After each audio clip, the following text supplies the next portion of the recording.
Imaginez un trésor planqué au fond des océans. Chaque année, les fermes ostréicoles du monde entier produisent plus de 200 tonnes de perles. Ouais, 20 millions de petites merveilles qui brillent autour de vos cous. Dans la nature, une perle parfaite, c'est une rareté de dingue. Une seule huître sur 10 000 la fabrique toute seule. Mais nous, on a dompté la bête. Du Japon à l'Australie, des usines de beauté font danser la technologie avec la mer. Comment une minuscule graine devient un bijou de luxe? Pourquoi les fermiers plongent tous les mois? Et comment une huître se transforme en héros industriels? On plonge direct dans le cœur du truc, de l'implantation au final qui claque. Accrochez-vous, ce voyage va vous happer dès la première seconde. Et pas vous lâcher!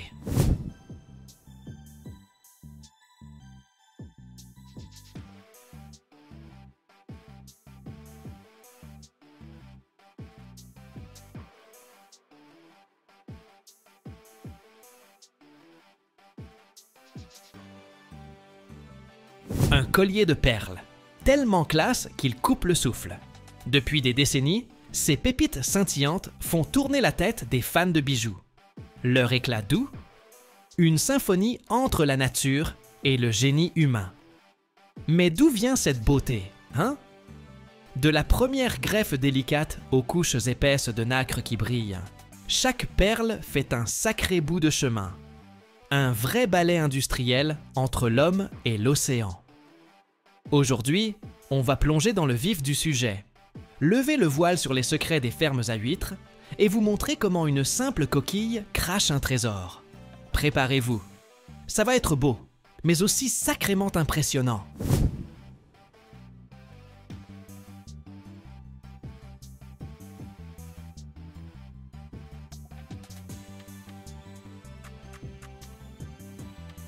On commence par les chiffres, histoire de poser le décor. Dans le monde, il y a plus de 800 espèces d'huîtres, mais seules quelques stars. Les moules d'eau douce, les akoyas, celles des mers du Sud ou les tahitiennes, ont le talent pour pondre les perles qui finissent autour de vos cous. Pas juste des mollusques, mec, des héros de l'industrie. Dans la nature, une perle naturelle, c'est comme gagner au loto. Une chance sur 10 000, sans qu'on lève le petit doigt. Mais nous, on n'attend pas que la nature nous fasse une fleur. On l'a mise au pas. Les fermes ostréicoles, éparpillées du Japon à l'Australie, c'est des usines à perles où la tech et la nature bossent main dans la main.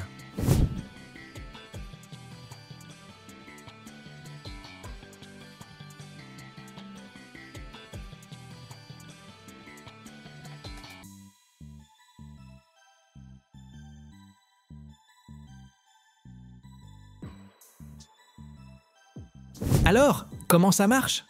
Tout part de la sélection. Les fermiers trient les huîtres les plus balèzes, jeunes, costaudes, prêtes à bosser. On les cale dans des paniers ou des filets, direction l'eau, à quelques mètres de profondeur.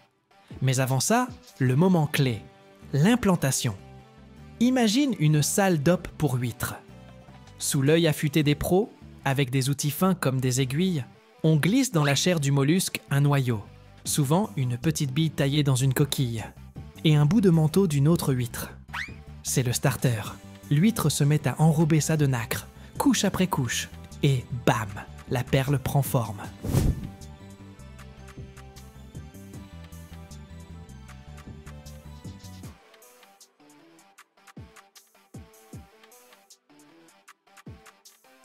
Les perles, c'est pas que des huîtres, c'est tout un écosystème. Prends la baie d'Ago, dans la préfecture de Mie, un spot mythique où les perles japonaises ont lancé leur conquête au XXe siècle. Ici, l'eau est claire comme du cristal, la salinité au poil, et les fermiers balancent des micro-algues dans la mer, de la bouffe naturelle qui dope la croissance des huîtres et rend leurs perles plus solides. Les filets sont suspendus à des bouées, et l'océan fait le taf. Mais c'est que le début, il y a des mois de boulot derrière.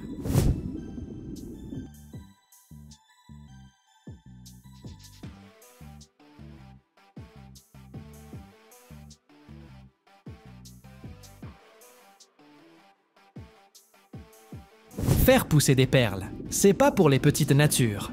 Tous les 2 ou 3 mois, les équipes plongent ou histent les filets à la surface. Leur mission? Protéger les huîtres des squatteurs, bernacles, algues, voire prédateurs. Brosse en main ou jet d'eau sous pression, il nettoie tout. Température, oxygène, propreté de l'eau, tout est scruté avec une précision d'usine. Un faux pas, et c'est une récolte entière qui part en fumée. Ça dure entre 12 et 24 mois, jusqu'à ce que la nacre soit épaisse, brillante, prête à en mettre plein la vue.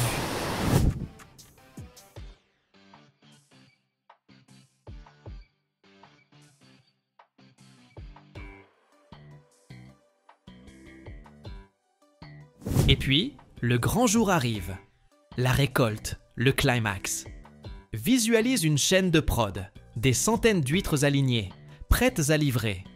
On les sort des filets, on rince la vase, on les coince dans des étaux. Et là, le moment de vérité. Des mains expertes, avec des outils précis, ouvrent la coquille, doucement, pour pas abîmer la bête. La perle est extraite de son nid de douillet. Et l'huître, si elle est encore en forme. On lui remet un nouveau noyau.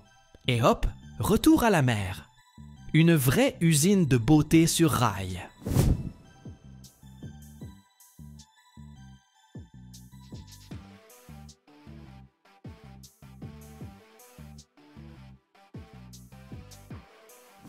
Une fois récoltées, les perles filent à l'atelier. On les lave dans des solutions spéciales pour virer les résidus. Puis elles passent sous des machines qui les polissent jusqu'à cet éclat qui tue. Ensuite, le tri. Taille, forme, couleur, qualité de la nacre. C'est un peu un tribunal de joaillerie. Seuls les meilleurs passent le cut. Les rondes parfaites partent pour des colliers de luxe. Les autres? Bracelets, boucles d'oreilles ou designs qui sortent du lot.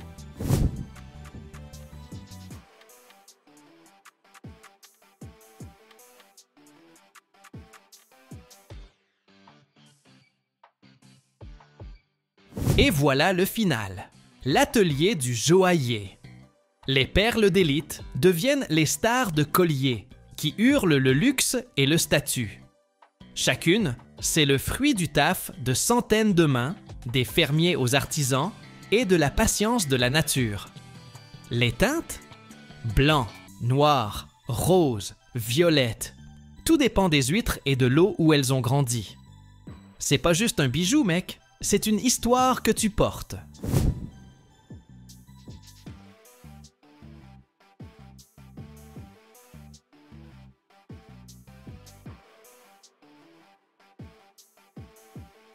Et voilà toute la vérité sur les perles. Des fermes industrielles aux chefs-d'œuvre qui brillent. Un voyage où la nature et la tech fusionnent. Alors, qu'est-ce qui vous a scotché? Balancez vos avis en commentaire, j'attends vos retours. Merci d'avoir plongé avec moi dans cette aventure. Un petit like, un abonnement pour plus d'histoires comme ça, et on se retrouve au prochain épisode. Brillez fort, comme des perles.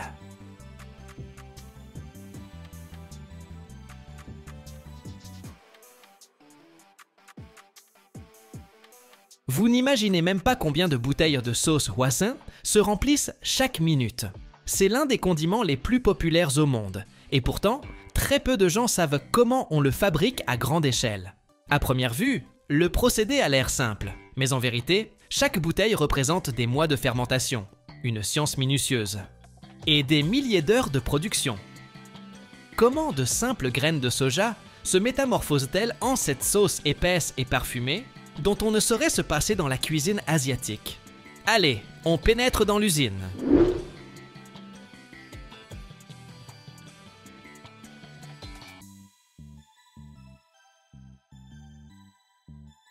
La sauce hoisin, c'est une véritable légende de la gastronomie asiatique. On la surnomme souvent la sauce barbecue chinoise pour son goût sucré épicé et sa consistance caramélisée. Imagine une canard laqué pékinois sans ce fameux hoisin. C'est presque sacrilège. On l'ajoute dans les marinades, on s'en sert comme dip pour les rouleaux de printemps. Et on le mélange même avec de la mayonnaise pour créer des sauces à burger totalement originales. Le hoisin a plus de 400 ans d'histoire. Ses origines remontent à la Chine, où il était d'abord utilisé comme sauce pour les fruits de mer, d'où son nom hoisin. qui signifie littéralement « frais de la mer ». Petite ironie, il n'y a pas la moindre trace de fruits de mer dans la recette. À la place, on trouve des graines de soja fermentées, des épices, de l'ail et juste ce qu'il faut de sucre. Au fil du temps, le hoisin s'est invité dans la viande, les légumes et même les nouilles, devenant un incontournable des cuisines chinoises, vietnamiennes et thaïlandaises. Mais le plus fou, c'est qu'en dépit de son succès mondial, rares sont ceux qui savent vraiment comment ce hoisin est produit en quantité industrielle. Les recettes maison, c'est une chose, mais la production en usine a ses secrets. Allons voir ça de plus près.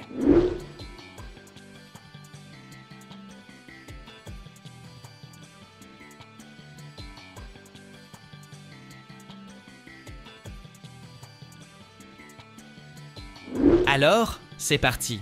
Direction l'usine pour retracer le parcours du hoisin, depuis les ingrédients bruts jusqu'à la bouteille finale. Sur le papier, le procédé paraît simple, mais chaque étape est le fruit de dizaines d'années d'innovation technologique et d'un contrôle qualité ultra strict. Le premier geste? Une sélection rigoureuse des matières premières. Les graines de soja fermentées, qui donnent au hoisin son caractère, passent un contrôle qualité dès leur arrivée. Si la couleur, l'odeur ou l'humidité ne conviennent pas, hop, retour à l'expéditeur. On y ajoute ensuite du sucre, du vinaigre, de l'ail, du piment chili, de l'huile de sésame et d'autres épices. Les proportions varient selon les fabricants, mais la formule de base reste la même. Le hoisin doit être épais, foncé et subtilement sucré épicé. C'est ici que commence le grand chapitre de la fermentation. Les graines de soja, déjà fermentées, subissent une nouvelle maturation, durant laquelle des micro-organismes naturels décomposent protéines et amidons, créant ainsi cette profondeur de goût, umami, si caractéristique. Dans les usines, on contrôle la température, l'humidité et même le taux d'oxygène dans l'air. La durée de ce repos varie, mais se situe en moyenne entre 3 et 6 mois. C'est précisément ce temps de maturation qui confère au hoisin sa profondeur si spéciale. Et pourquoi aussi vite? Parce qu'on utilise aujourd'hui des techniques modernes dans des cuves en inox sous atmosphère contrôlée. On y maintient la température, l'humidité et la teneur en oxygène idéale, ce qui accélère la fermentation sans compromettre la qualité.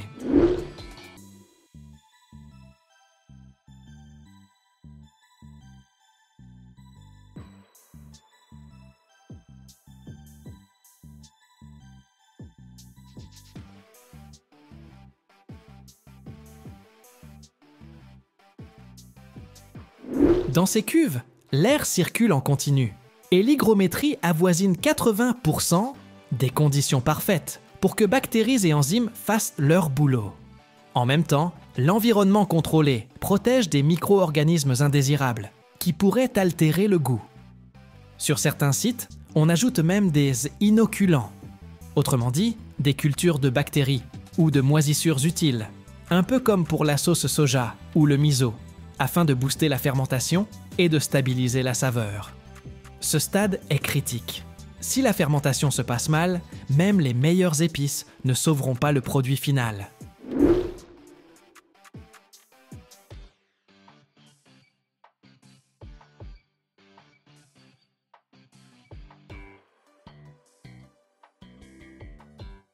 En général, le déplacement des graines de soja et autres ingrédients au sein de l'usine est ultra automatisé, avec un objectif: optimiser la production et limiter les interventions humaines.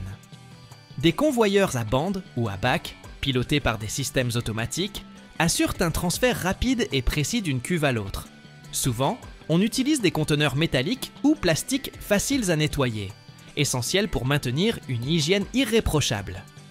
Bien que la fermentation des graines de soja se déroule dans de grandes cuves, le mélange final des ingrédients s'effectue dans d'autres réservoirs industriels de grande capacité.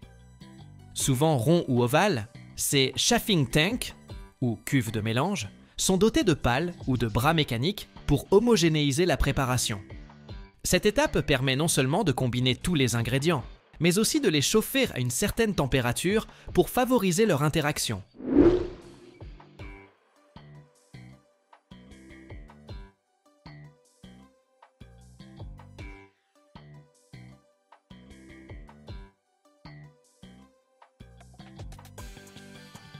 Dans ces cuves, on incorpore non seulement le soja, mais aussi les autres ingrédients. Ail, sucre, vinaigre, épices, ainsi que de l'amidon de maïs ou du sirop de glucose pour la consistance. D'abord, on ajoute les composants liquides, vinaigre, sauce soja, eau. Ensuite, les épices sèches, ail, piment chili, cannelle, poivre du Sichuan. Le tout cuit à environ 85 degrés, histoire d'épaissir la sauce et d'obtenir cette couleur sombre caractéristique. Fait amusant, à ce stade, la texture est encore assez liquide, pas vraiment la consistance finale. D'où l'importance de l'étape suivante. Après la cuisson, la sauce passe à travers des filtres spéciaux qui éliminent les grumeaux et les plus gros fragments d'épices. Et comment obtenir cette texture onctueuse et caramélisée qu'on adore? Le secret réside dans les épaississants. En production industrielle, on utilise souvent de l'amidon ou des fibres végétales modifiées pour un résultat parfaitement lisse.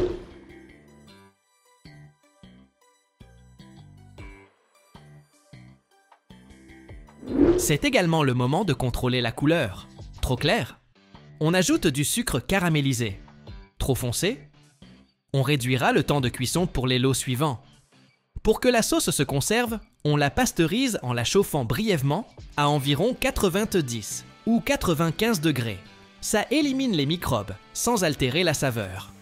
Ensuite, direction la chaîne de conditionnement. On peut remplir jusqu'à 500 bouteilles à la minute. Généralement, on utilise des bouteilles plastiques ou des bocaux en verre, selon les normes de conservation ou les préférences de chaque marque. Des machines de dosage ultra précises remplissent chaque contenant pile comme il faut, ni trop ni trop peu.